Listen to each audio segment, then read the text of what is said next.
খারাপটা কোথায় লাগে জানিস অরিত্রী? সেদিন তোর মুখ চেয়ে 10,000 টাকা নির্দ্বিধায় তোকে দিয়ে দিয়েছিলাম, শুধুমাত্র তুই চেয়েছিলি বলে।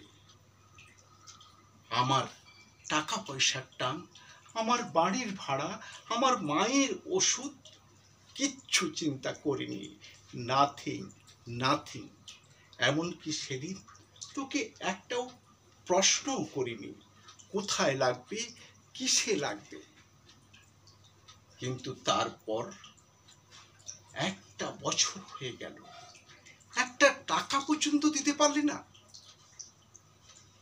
বন্ধুদের নিয়ে ফুর্তি করতে পারছিস, এখানে সেখানে ঘুরে বেড়াতে পারছিস, বড় বড় হোটেলে গিয়ে ভালো মন্দ খেয়ে ছবি পোস্ট করতে পারছিস ফেসবুকে, আর সেই টাকা এখন যখন চাইছি সেটা নিয়ে আবার রব দেখাচ্ছিস।